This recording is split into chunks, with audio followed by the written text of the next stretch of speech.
अगर आप देखेंगे, सबसे पहली बात तो ये एक झूठा प्रोपेगेंडा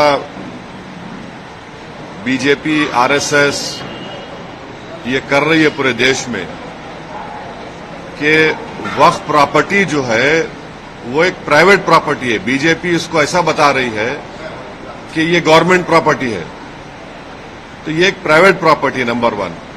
दूसरा, एक झूठा प्रोपेगेंडा बीजेपी, आरएसएस और उनके अलाइज की तरफ से किया जा रहा है कि वक्फ बोर्ड के पास देश में 9,40,000 एकड़ जमीन है।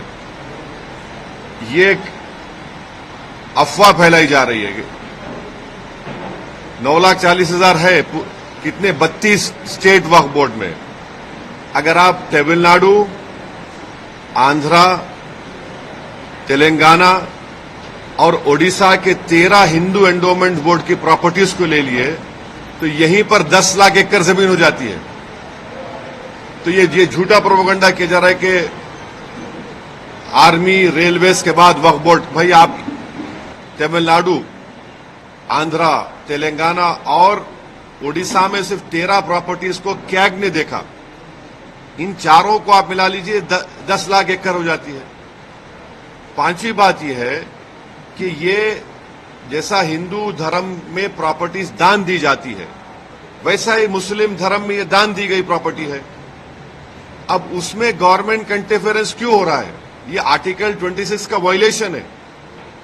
आर्टिकल 26 में लिखा गया कि कोई भी रिलीजियस डिनोमिनेशन अपने मजहब पे भी चल सकता और अपने जो इमूवेबल मूवेबल प्रॉपर्टीज में उसको एडमिनिस्टर कर सकता। तो ये जो नरेंद्र मोदी की सरकार है वो वक्फ प्रॉपर्टीज को बचाने के लिए, वक्फ प्रॉपर्टीज को डेवलप करने के लिए, वक्फ प्रॉपर्टीज में एफिशिएंसी लाने के लिए ये बिल नहीं लाई है। ये बिल इसलिए लाया गया है ताकि हमेशा के लिए वक्फ बोर्ड को खत्म कर दिया जाए। इसकी मिसाल आपके सामने दे रहा हूं। 1995 एक्ट में वक्फ बाय यूजर है, यानी कोई चीज के इस्तेमाल करने की वजह से वो प्रॉपर्टी वक्फ हो जाती है। सर, नमाज हो रही है एक जगह पर, यतीम खाना है, कब्रिस्तान है। अब बीजेपी इस बिल में वक्फ बाय यूजर खत्म कर रही है। वैसे अगर आप हिंदू धर्म में देखेंगे, कई एंडोमेंट बोर्ड्स में देखेंगे, वहां पर बाय यूसेज वो प्लेस रिलीजियस हो जाती है। लॉ में है हिंदू धर्म के एंडोमेंट में। अब आप मेरे को बताइए, एक एग्जांपल दे रहा हूं। उत्तर प्रदेश में 1,21,000 रजिस्टर्ड वक्फ प्रॉपर्टीज है सुन्नी वक्फ बोर्ड में। उसमें से 1,12,000 तो वक्फ बाय यूजर है। जब वक्फ बाय यूजर खत्म हो जाएगा तो कौन सा लॉ अप्लाई होगा उसके ऊपर? एक ये हो गया। ये इनका ये वक्फ बोर्ड बचाने का मतलब नहीं, खींचने का मतलब है। दूसरा उसमें क्या है कि कोई 5 साल जो मुसलमान रहेगा, उसमें लिखा हुआ है प्रैक्टिसिंग मुसलमान रहेगा, वो ही वक्फ करेगा। अब प्रैक्टिसिंग मुसलमान का मतलब क्या है? क्या वो 5 वक्त की नमाज पढ़ने वाला होगा? क्या वो दाढ़ी होगी, सर पे टोपी होगी? क्या वो रातों में जाके मस्जिद में इबादत करेगा? क्या वो कुरान का हाफिज होगा? क्या उसकी वाइफ मुस्लिम होगी या नॉन मुस्लिम होगी? ये तुम कौन होते तय करने वाले? 5 साल प्रैक्टिसिंग मुस्लिम है ना, ये देख लो आप। अच्छा, कोई ऐसा लॉ हिंदू धर्म में नहीं है, कोई भी कभी भी दान दे सकता है। आप ये क्यों लेकर आए बताओ? आप कौन होते? मैं प्रैक्टिसिंग हूं नहीं हूं, मैं मुसलमान हूं। मेरे घर में झांक के देखेंगे नरेंद्र मोदी, या फिर 5 साल के बाद मोदी बोलेंगे आओ बेटा तुम मुसलमान सर्टिफिकेट लेकर जाओ। हाँ, तीसरा अब उसमें देख लो। तीसरा क्या है उसमें कि ये बोला जा रहा है कि कोई भी वक्फ प्रॉपर्टी जो गवर्नमेंट के कब्जे में है उसका फैसला कलेक्टर करेगा। अब आप मेरे को बताइए, कलेक्टर खुद गवर्नमेंट का होता है, एग्जीक्यूटिव का। क्या कलेक्टर अपने मामले में जज बन सकता है क्या? ये तो प्रिंसिपल्स ऑफ नेचुरल जस्टिस के खिलाफ है। भाई, आप में मेरा झगड़ा होगा तो आप जज कैसे बनेंगे? तो कलेक्टर को इख्तियार दे रहे हैं कि कलेक्टर तय करेगा। अच्छा, फिर सर्वे कमिश्नर होता है जो सर्वे करता है प्रॉपर्टीज को, ये बोल दिया कि नहीं सर्वे कमिश्नर नहीं करेगा, कलेक्टर करेगा। सर्वे कमिश्नर एक अलग होता है डिपार्टमेंट, उसको खत्म कर रहे हैं। क्यों कर रहे हैं भाई आप उसको? फिर आप ये कर रहे हैं कि स्टेट वक्फ बोर्ड, सेंट्रल वक्फ काउंसिल में वहां पर सिर्फ एक नॉन मुस्लिम मेंबर होता है, वो मिनिस्टर होता है। बाकी के पूरे जितने कैटेगरीज है उसमें मुसलमान होता है। आप उसको खत्म करके मेजॉरिटी नॉन मुस्लिम को मेंबर बनाना चाह रहे हैं। स्टेट वक्फ बोर्ड में पूरे मुस्लिम मेंबर्स होते हैं, उसको आप क्या कर रहे हैं? आप उसमें से कम 8 या 9 नॉन मुस्लिम को अपॉइंट करना चाह रहे हैं। स्टेट वक्फ बोर्ड में इलेक्शन होता है मुतवल्ली कैटेगरी का, एमएलए एमपी कैटेगरी का और बार काउंसिल का, आप नॉमिनेट करेंगे। अच्छा, नॉमिनेट क्यों करना चाह रहे हैं? अगर आप वक्फ बोर्ड का एक्ट देखेंगे तो वक्फ बोर्ड में आपकी प्रॉपर्टी वक्फ है, मैं उसको डायरेक्ट मैनेजमेंट में 5 साल के लिए ले सकता हूं। जब मैं अपने लोगों को नॉमिनेट कर दूंगा उसमें, तो मैं डायरेक्ट मैनेजमेंट ले लूंगा। इनकी नीयत खराब है उसमें। फिर आप ये कह रहे हैं कि कोई हिंदू वक्फ नहीं कर सकता। क्यों नहीं कर सकता हिंदू वक्फ? हिंदू वक्फ कर सकता है, वो मुतवल्ली भी बन सकता है, मगर आप हिंदू वक्फ नहीं कर सकता, उसको खत्म कर रहे हैं और हिंदू को मेंबर बनाना चाह रहे हैं आप। सेंट्रल वक्फ काउंसिल लेके देयर शेल बी, शेल का मतलब मैंडेटरी अंग्रेजी में, 2 मेंबर रहेंगे मिनिमम। फिर ये झूठा प्रोपेगेंडा बीजेपी की कि हम महिलाओं को बना रहे हैं, वो पढ़ते नहीं है। ऑलरेडी महिला का प्रोविजन है। क्या प्रोविजन है? अब ये बोल रहे हैं कि 2 बनाएंगे। अभी जो प्रोविजन है एटलीस्ट 2, यानी 2 से बढ़ सकते, आप 2 कर दिए खाली उसको। वक्फ का एक ट्रिब्यूनल है। अब ट्रिब्यूनल में झूठा प्रोपेगेंडा करते हैं कि ये इसका डिसीजन फाइनल होता है। भाई एनजीटी ट्रिब्यूनल है, इनकम टैक्स का ट्रिब्यूनल है, रेलवे क्लेमेंट्स ट्रिब्यूनल है, ऐसे 14 ट्रिब्यूनल है जिनका डिसीजन फाइनल होता है, अपील नहीं कर सकते। भाई ट्रिब्यूनल के जजमेंट के बाद हाई कोर्ट में रिव्यू पिटीशन डाला जाता है। अपील करने से तो लाखों केस कोर्ट में है, और रिव्यू पिटीशन में हाई कोर्ट पूरा रिकॉर्ड मंगा सकता है। तो ये वक्फ के फेवर में नहीं है। फिर इसमें आपने एक कानून लेकर आए।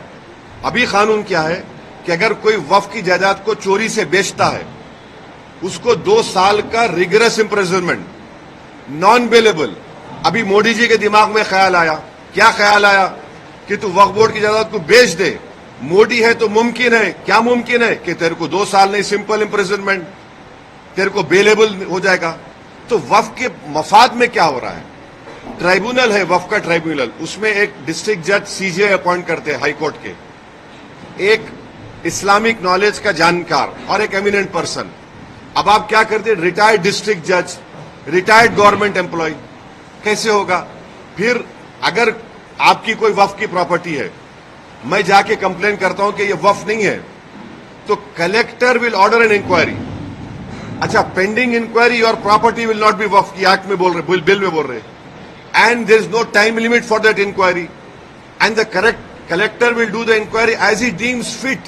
इसका क्या मतलब? यानी आपकी प्रॉपर्टी को मैं कंप्लेन कर दिया कि वक्फ नहीं है, तो कलेक्टर साहब 10 साल ले लेंगे, तब भी वक्फ नहीं रहेगा, वो अपने कंट्रोल में, उनके कंट्रोल में आ जाएगा। तो ऑल इन ऑल अगर आप देखेंगे, इस बिल में वक्फ प्रॉपर्टीज के एफिशिएंसी के लिए नहीं बनाया गया है, ये वक्फ प्रॉपर्टी को खत्म करने के लिए बनाया गया है। अब हिंदू मेंबर्स को या नॉन मुस्लिम मेंबर्स को अपॉइंट कर रहे हैं। भाई आप उत्तर प्रदेश में जाइए, उत्तर प्रदेश में जो काशी बोर्ड है, वहां पर तो क्लियर लिखा हुआ है कि he has to be Hindu. अगर वो हिंदू धर्म छोड़ेगा तो मेंबरशिप चले जाएगी। फिर आप देख लीजिए जाकर, आप ये जो आपका तमिलनाडु का एक्ट है, तेलंगाना का एंडोमेंट एक्ट है, आंध्रा का है, उड़ीसा का है, इसमें सब लिखा गया कि only Hindu will become the member. अच्छा, हिंदू की परिभाषा क्या है संविधान में? हिंदू, सिख, बौद्ध और जैन, मगर इन मंदिरों में सिर्फ हिंदू बनेगा मेंबर। अब मिसाल के तौर पर मुंबई में ट्रस्ट में है आपका कौन सा मंदिर? सिद्धि विनायक है। गुजरात में सोमनाथ की मंदिर, वो भी ट्रस्ट में आता। वहां पर आप किसको बनाते मेंबर? आप एक बात समझिए, तिरुपति के प्रसाद में घी में एनिमल फैट आया तो एतराज हो रहा है, बिल्कुल सही है, नहीं होना चाहिए अगर हुआ तो। मगर आप हमारे धर्म के संस्थानों में आप कैसे नॉन मुस्लिम को बनाएंगे? प्रसाद में आप बोल रहे कि एनिमल फैट आ गया, तो गलत है, पर हम भी मानते गलत है, नहीं आना चाहिए, उनकी आस्था है। मगर यहां पर हमारी आस्था, हमारे धर्म में ये तो वक्फ बोर्ड तो मुस्लिम धर्म का हिस्सा है। तो इसलिए ये जो बिल मोदी लाए हैं, उनकी सरकार लाई है, वो वक्फ प्रॉपर्टीज को छीनना चाह रहे। अच्छा, अभी हाजी मलंग की दरगाह है, एकनाथ शिंदे का स्टेटमेंट है कि दरगाह नहीं, हम नहीं मानते। अब ये कानून बनेगा तो कलेक्टर साहब के पास जाएंगे, कोई कलेक्टर बोलेगा नहीं नहीं ये दरगाह नहीं है, ये तो कुछ और है, या इंक्वायरी ऑर्डर कर देगा। ये कैसे होगा बताइए आप? अच्छा एक मिनट ठहरिए, इसमें एएसआई के प्रोटेक्टेड मॉन्यूमेंट्स भी है। एएसआई चाहता है कि पूरा निकाल दिया जाए वक्फ बोर्ड से। एएसआई का सेक्शन 16(1) पढ़िए आप, वो ये बोलता है कि the religious character of any protected monument can never be changed. तो ये इसीलिए हम कह रहे हैं कि ये वक्फ बिल जो नरेंद्र मोदी लाए हैं, वो वक्फ की प्रॉपर्टीज को बचाने के लिए नहीं, वक्फ के प्रॉपर्टीज को एफिशिएंट बनाने के लिए नहीं। अच्छा, जो वक्फ बोर्ड को मुतवल्ली 7% देते थे अपने इनकम का, उसको आप 5% कर दिए। ये कौन सा वक्फ के मफाद में काम कर रहे बताओ आप? तो इसीलिए ये सब एक मुसलमानों से उनकी मस्जिदों को छीनना चाहते हैं, दरगाहों को छीनना चाहते हैं, कब्रस्तानों को छीनना चाहते हैं, इसलिए इस बिल को लाए हैं लोग। एक के बाद एक, एक के बाद मैं कह नहीं जा रहा हूं, भाग